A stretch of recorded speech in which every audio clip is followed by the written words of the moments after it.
بسم اللہ الرحمن الرحیم۔ پیارے دوستوں، آپ دیکھ رہے ہیں اسلامک کہانی۔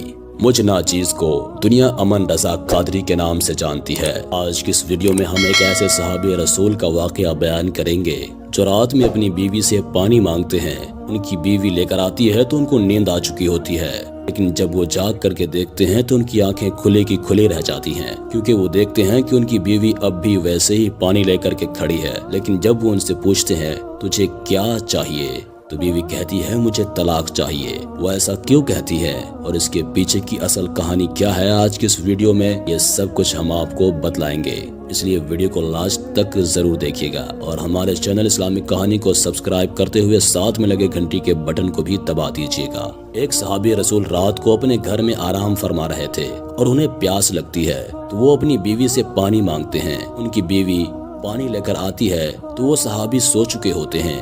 وہ عورت اتنی خدمت گزار تھی کہ پانی لے کر کھڑی ہو گئی۔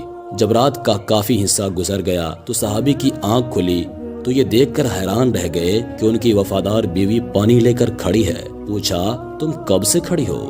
اس صحابی عورت نے جواب دیا کہ جب آپ نے پانی مانگا تھا میں پانی لے کر آئی تو آپ آرام فرما چکے تھے، اس لیے میں نے آپ کو جگا کر آپ کے آرام میں خلل ڈالنا مناسب نہ سمجھا اور سونا بھی گوارا نہ کیا، کیونکہ میں نے سوچا کہ ممکن ہے کہ پھر آپ کی آنکھ کھلے اور آپ کو پانی کی طلب ہو اور کوئی پانی دینے والا نہ ہو، کہیں خدمت گزاری اور وفاداری میں کوتاہی نہ ہو جائے، اس لیے میں ساری رات پانی لے کر کھڑی رہی۔ ذرا سوچئے، آج بھی کوئی ایسی وفادار عورت ملتی ہے؟ آج اگر خاوند پانی مانگے تو بیوی 100 باتیں سناتی ہے، لیکن ان عورتوں کی وفاداری بھی دیکھو۔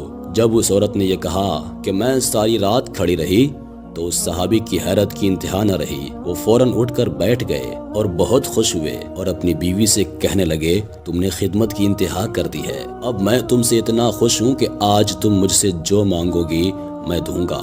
صحابیہ نے کہا مجھے کسی چیز کی ضرورت نہیں ہے، بس تم راضی رہو اور خوش رہو۔ لیکن جب صحابی نے بار بار ضد کی تو عورت نے کہا اگر میرا مطالبہ پورا ہی کرنا چاہتے ہیں تو مہربانی کر کے مجھے طلاق دے دیجیے۔ جب اس نے یہ الفاظ کہے تو صحابی کے پاؤں کے نیچے سے جیسے زمین ہی نکل گئی ہو۔ وہ ہکا بکا اور حیران رہ کر اپنی بیوی کا منہ دیکھنے لگے کہ یہ کیا کہہ رہی ہے، اتنی خدمت گزار بیوی آج مجھ سے طلاق کا مطالبہ کر رہی ہے۔ چونکہ میں یہ وعدہ کر چکا ہوں اس لیے تیرا مطالبہ تو پورا ضرور کروں گا، لیکن پہلے چلتے ہیں رحمت عالم صلی اللہ تعالی علیہ وسلم کی خدمت میں، آپ سے مشورہ کرنے کے بعد جو فیصلہ ہوگا اس پر عمل کروں گا۔ چنانچہ صبح صادق کا وقت ہو چکا تھا۔ یہ دونوں میاں بیوی اپنے گھر سے نکل کر رحمت عالم صلی اللہ تعالی علیہ وسلم کے حجرہ کی طرف روانہ ہو گئے۔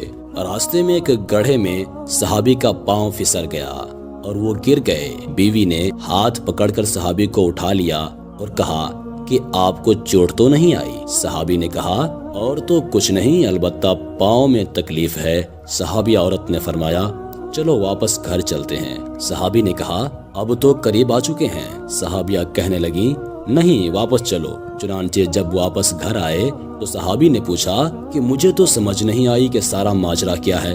صحابیہ نے کہا مسئلہ یہ ہے کہ میں نے کسی سے سنا ہے کہ جسے ساری زندگی میں کوئی تکلیف نہ ہو اس کے ایمان میں شک ہے، کیونکہ جو بھی ایماندار ہوگا، حق کی راہ کا مسافر ہوگا، اسے تکلیف ضرور ہوگی۔ مجھے تو آپ کے ساتھ رہتے ہوئے 15 سال کا عرصہ ہو چکا تھا، لیکن آپ کو کبھی سر میں درد بھی نہیں ہوا تھا، اس لیے مجھے شک ہوا اور میں نے سوچا کہ ایسے آدمی کے نکاح میں رہنے کا کیا فائدہ جس کا ایمان ہی مشکوک ہو، اس لیے میں نے طلاق مانگی تھی۔ لیکن جب راستے میں آپ کے پاؤں میں چوٹ آئی تو میرا شک رفع ہو گیا کہ الحمدللہ آپ تکلیف میں آزمائے گئے اور آپ نے اس تکلیف پر صبر کیا۔ پیارے دوستوں، یہ تھے صحابہ۔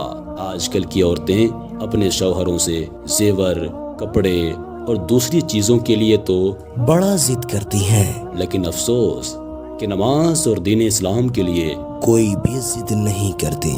اللہ تعالی ہدایت دے۔ ہم یہ امید کرتے ہیں کہ آج کی یہ ویڈیو آپ کو پسند ضرور آئی ہوگی، اس لیے ویڈیو کو لائک کرنے کے ساتھ ساتھ دوستوں کے ساتھ بھی شیئر ضرور کیجیے گا۔ اپنا اور اپنے پیاروں کا بہت سارا خیال رکھیے گا۔ اللہ حافظ۔ سبسکرائب کیجیے ہمارے چینل اسلامک کہانی کو اور دبا دیجیے نام بجنے والی گھنٹی کے بٹن کو تاکہ ہماری ویڈیوز آپ کو ملے سب سے پہلے۔